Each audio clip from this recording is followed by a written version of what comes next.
Hi, this is Roger. Thanks for dropping by, and thanks to everybody who popped along and said hello to Isabel. It's appreciated. The conversations I've had with the lady in question, she will bounce back. I haven't got any serious worries there. It's still nice to just pop across and say hello though.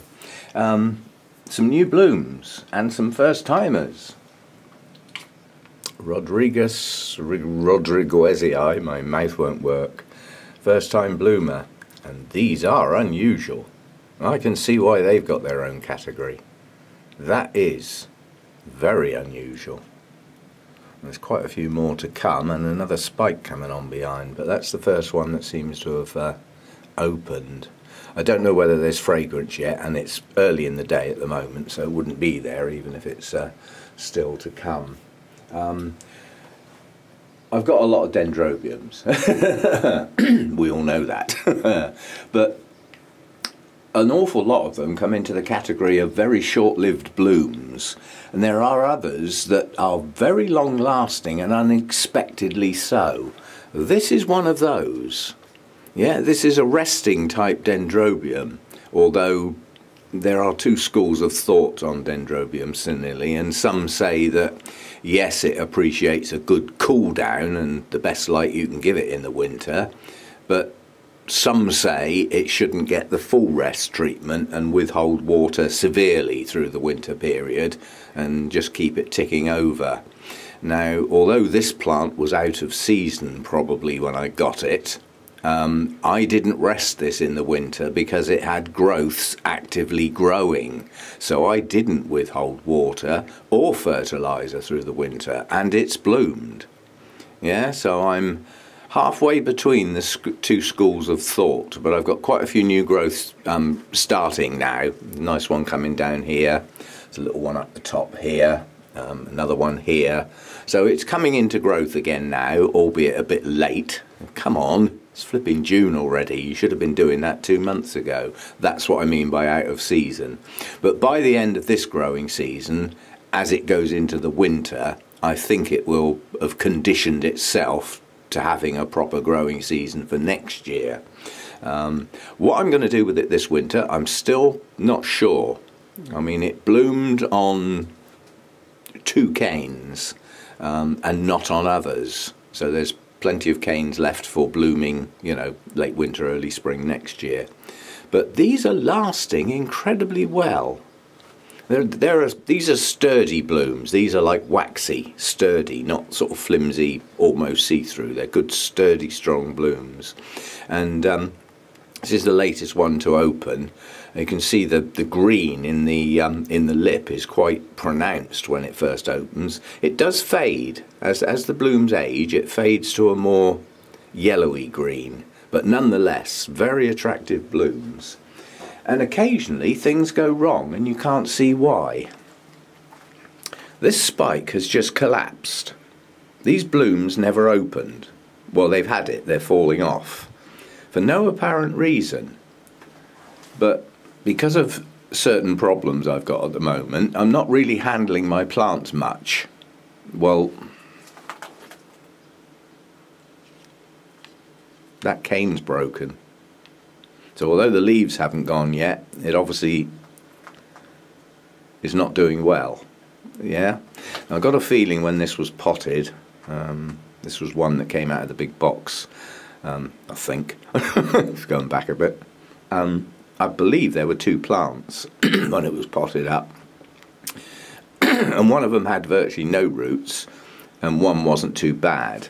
And I think if you see the split between the 2 plants, there is a plant over this side that's got a new growth coming and new roots associated with it, and another plant that's doing nothing at the moment.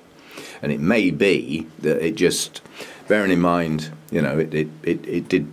I'm just trying to think where the other bloom was. Now the other bloom spike was on the other plant, this particular cane, the stumps there. But obviously that spike is just lost, and I'm pretty sure it's just that cane is damaged at the base. So although it's not detached, it's not getting nutrients and stuff up the cane, so the chances are the leaves will eventually fail as well, which is a bit of a nuisance. But Oh, and some good news as well. Watering the Vandas yesterday, the big spike up there is responding to the treatment. It is arching. That's good. And I'll keep the weight on there for a while yet. As those buds start to expand, there will be increased weight on the spike, and eventually it will stay arched over on its own. So if I don't do that, it will hit the roof. You know, can't really put the plant anywhere else. The one with the orange flowers, the spike up there, that's pushing on nicely. But the good news is, the Manky Vanda, the one that suffered a problem in the winter, which, given what it's doing, although it doesn't look right, I can only think that it's cold damage, and just this one just succumbed to that one low night when the heater didn't kick on. And you know, all three Vandas are in the same place and get exactly the same light, the same temperatures, the same airflow, the same water, the same nutrients. They are kept in identical circumstances. Two were fine, one wasn't. Well, some plants are more susceptible to cold. So even though the cold damage doesn't seem to be on the right bits of the plant, because it's near the centre and on some of the middle leaves, and the younger leaves at the top weren't affected. That could just be you know, a little bit warmer nearer the roof. But whatever the problem was, it's stopped. It's growing new leaves, it's inactive growth, and when I looked yesterday, there's a spike starting. So despite its appearance, it's still doing its thing. It just will never look good again, obviously, because those damaged leaves, that's permanent damage, it's cell damage. But I mean, it's got plenty of roots growing on it, it's got good top growth coming, and it now has a spike. So as far as I'm concerned, it's just cosmetic appearance. And some of those leaves obviously won't synthesize as well because they've just lost their surface. You know, they've lost the cells that make the surface of the leaf. But there are still plenty of leaves on there and plenty of roots. So it's not going to suffer from lack of anything, and I think it'll just carry on growing. And I'll try not to forget to turn the heater on next winter. I'm surprised that's the only thing. You know, I mean, that was a bad mistake on my part, and as to my knowledge, that is the only thing that actually suffered. And looking up the back, I was looking at that spike yesterday, or whenever it was when I filmed it, a couple of days ago maybe, and I couldn't remember what the plant was, and then I suddenly remembered it's Peter Comp. Well, if you look just behind that spike, there's another one coming out of the other big plant there. And that plant now has two spikes coming, and that's the Miltonia Sunset. So those blooms are going to be back again soon, and that I'm looking forward to. So that's good. Nothing much else going on out here at the moment. It's got a few extra decent buds have opened now. Now got 4 fully open and plenty more buds to come, and more spikes pushing on lower down. So they're going to be a nice long-term show. The Miltoniopsis down here, the buds are starting to show their colour now, and once that opens, it's got 2 spikes on it at the moment. Once that opens, I will be able to identify it. That'll be the last one, because in my notes I've got 6, but I've only got 4 plants. So there's a little set that haven't got a tag or a label of any description as to what the bloom colours are. So until that actually blooms and I can pick out which one of the unidentified ones it actually is, then I can delete the others because I haven't got them anymore. And the Junette, the one I bought as a yellow one, that's got a spike coming as well. So Miltoniopsis doing a bit, doing their thing for a change. Was there something else? No, there wasn't. I think. Oh yes, buried down here. So my plants are in odd places at the moment because some of them I struggle to get them out, and I refuse to struggle to put them back where they normally kept. So there's some plants in temporary places at the moment because I can't get to the places where they need to be. But see if I can get down here. Getting down here is not too bad, it's getting up again. One of the radiators in amongst the Spanish moss here has actually opened some of its blooms. Now I should get the fragrance from that soon. These are smashing blooms. As far as Prosthetia blooms go, they are along the cleanest of the blooms because the petals and sepals have no markings on them. They're just a lovely uniform greeny cream, and then the patterning is in the, well, it is officially it's a lip, but because these blooms always open upside down, it's more like a hood, and the patterning is inside there, and quite fragrant as well. I think the other one's starting to open as well. Now those two plants are both in the drawer. I can't remember how long the blooms actually last, but I'll be doing the drawer on Friday, and I'm hoping to get everything in the post very soon after, but that relies on people getting back to me quickly with their postage details, their address. I can't post to a question mark, can I? So anybody who's entered the draw, please get to see the video on Friday when I do the draw, and contact me as soon as possible. Ouch. On contact details as well, I've been notified that YouTube are stopping personal messages. They're just going to wipe them. So basically all personal messages that I have ever had will be deleted, and I won't get any choice about it. So they're just going to wipe the whole thing because they don't think it gets used enough to support that sort of function within the system. It's not the ability to talk privately to somebody on YouTube is not lost, but it's reverting to something that's, quite honestly, it's always been there, it's just been enhanced. And the way to send well, I don't suppose we can call it a personal message anymore, it's basically an email.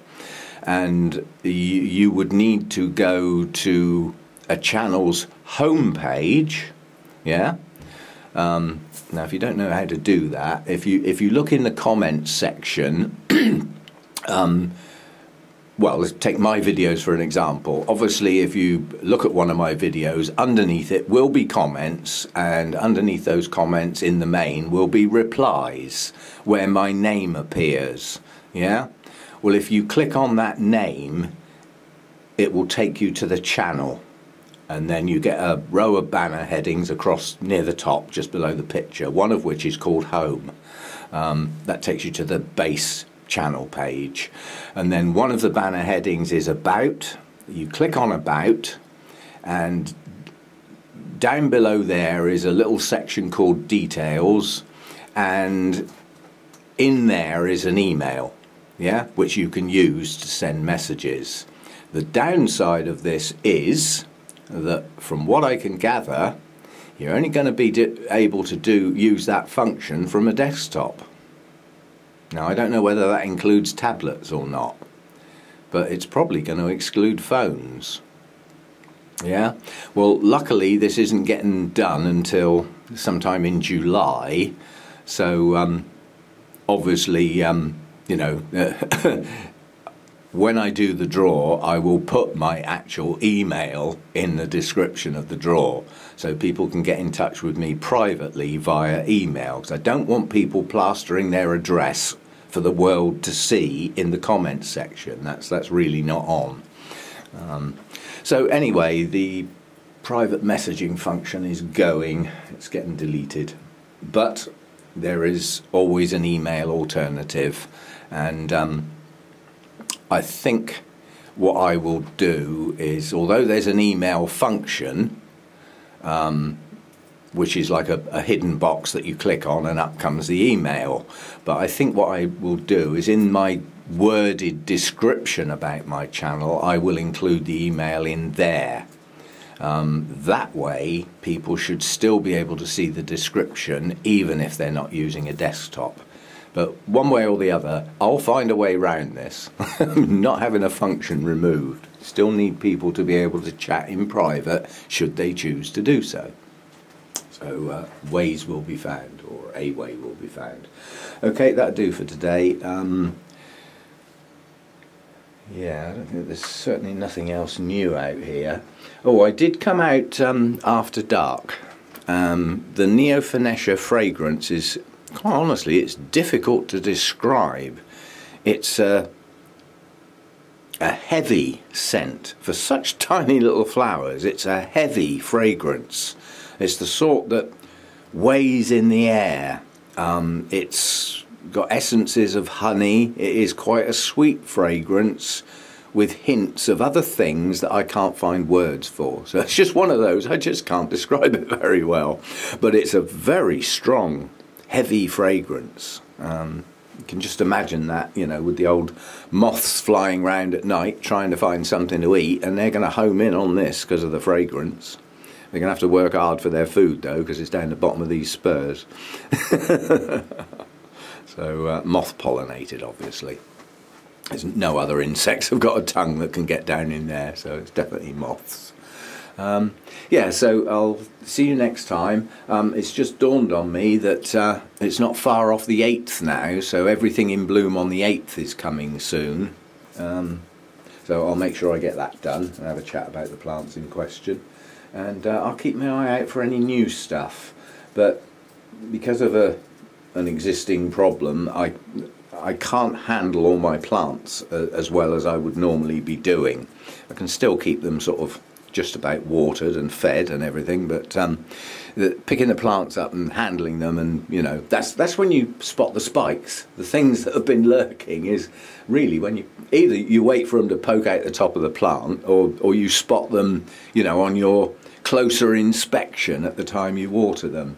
Well, those inspections are a bit thin on the ground at the moment because I can't get at things. But I'm working on that. There are, I mean, in amongst this lot up here, there are spikes. I know they're there because the last time I did handle the plants, but they haven't poked up above the, you know, to show yet. But yeah, I mean, I think all three of those Oncidium types in the corner have got spikes. So there's other things. I can keep my eye on things on the top shelf. I mean, this has just gone out of bloom. And this has been in bloom for about 4 months, 5 months.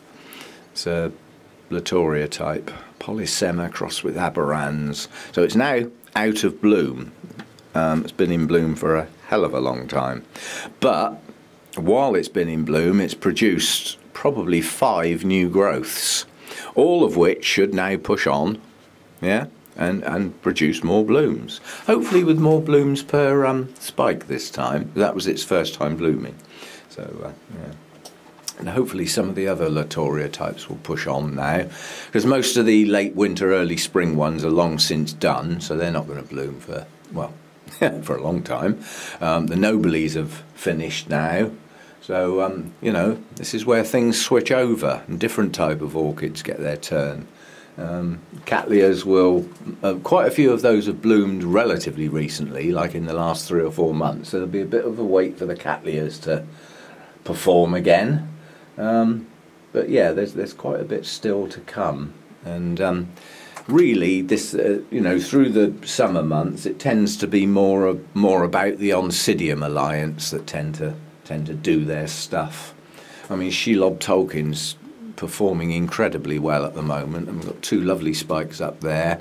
And I was lucky when I staked these 2, although these blooms their aspects are a little wrong, the top couple are okay, and this one managed to straighten itself up and actually open its blooms in a nice upright position. And the 4th spike will be fine anyway and doesn't need staking because it's in the centre of the plant, so that'll just push up through the middle on its own. I mean, these spikes don't need to be staked, and I'd prefer to let them arch, but because those 2 were heading off towards the back of the grow room and this one's right out the front, I couldn't accommodate it very well without staking the 2 at the back. So now I've got 3 in an upright position and 1 arching over nicely. This is how I like them. Same with this. You know, this is difficult to accommodate because the blooms are arching. That's how I like them. Luckily on this plant they're all hanging over in the same direction, so I could put it on the edge of the shelf and let them hang.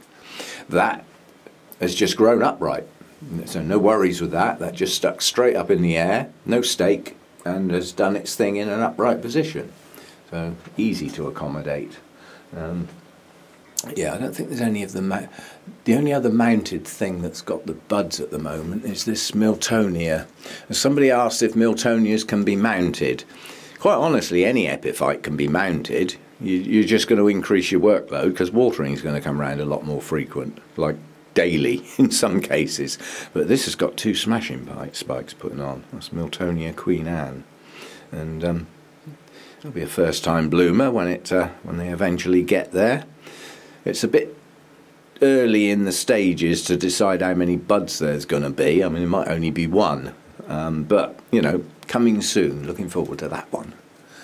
I've been waiting quite a while for that one, and that really is about it. Apart from stuff you've seen many times, and yeah, I'm looking forward to getting the draw done, and people getting in touch, and then getting everything packed up and boxed up and on its way. And then after that, when the space is there, I can completely reshuffle this grow room. I've got plans for things that have lived in the same place for some time that are actually going to get moved. I'm rearranging things based on mainly light requirement and airflow and heat requirement, because there are some that like to stay cooler, that need to be in a place where the coolness is more important than the light. I mean, if you take, there's quite a lot of dendrobiums that come from deciduous forests. Well, during their growing season, they're not in high light. They're under the leaf cover of the trees. So while they're actively growing, they don't need the light. Yeah? And some of them are cooler growers. They come from quite high up. So getting those in a position where I can reduce their heat to a degree, or increase the airflow, one or both, will do them some good during the growing season. So, and then come the winter time, those late winter, early spring bloomers that need the rest involves the brightest light possible. That's, I believe, still one of the main factors. And a good temperature drop too. I mean, stop feeding obviously and reduce water down to a minimum. I don't stop watering, I just reduce it right down. But yeah, and it's not necessarily even the light intensity. I believe it's the change. Yeah?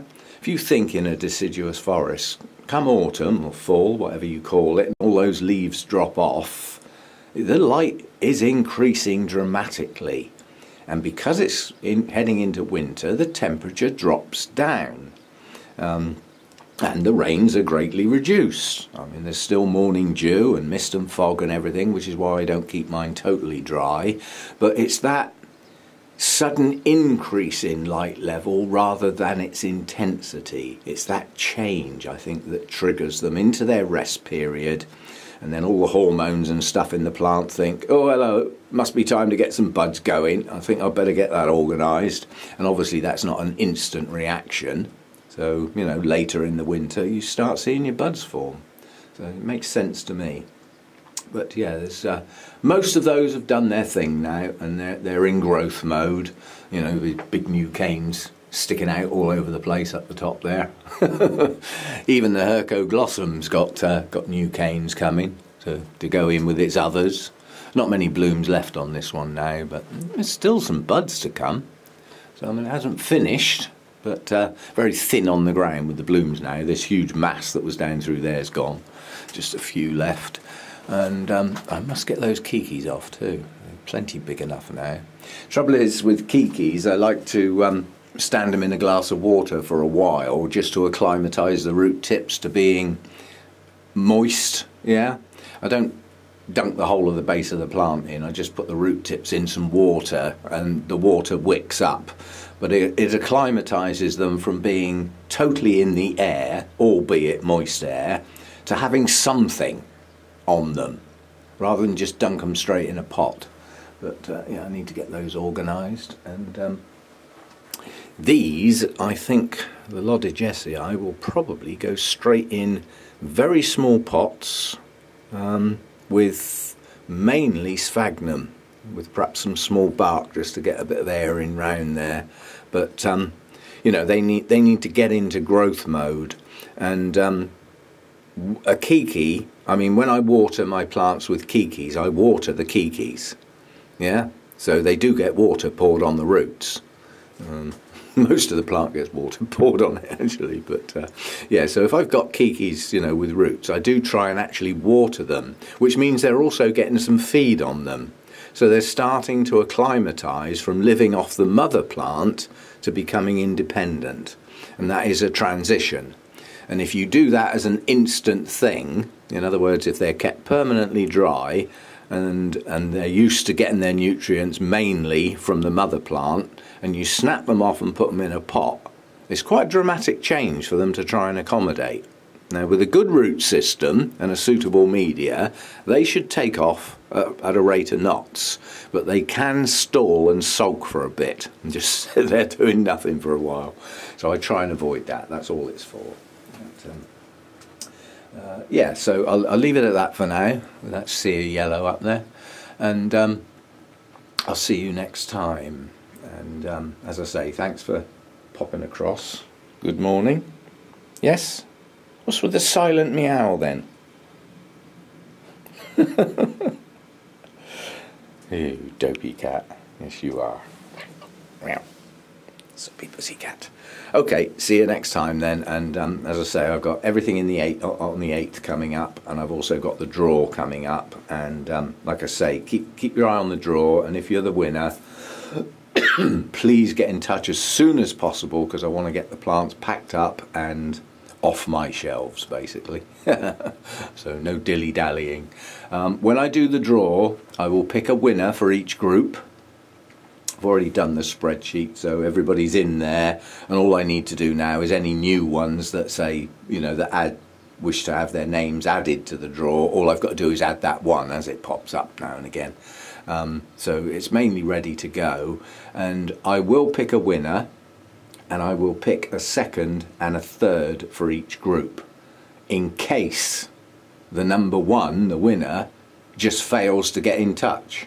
Yeah, so when I do the draw, I need to put a time limit on it, because otherwise it's just going to drag on, and I need the plants gone. That's the whole point of the draw, really.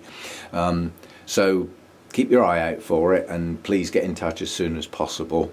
And if the time limit expires, then number 2 will move up to be the winner, and if necessary, number 3. I don't think I need to do any more than 3, but I have had the problem once. I did a draw once and could not contact the winner, and the winner never contacted me.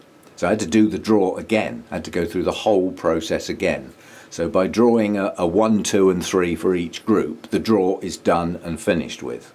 Yeah, and we'll go from there. Okay, see you next time.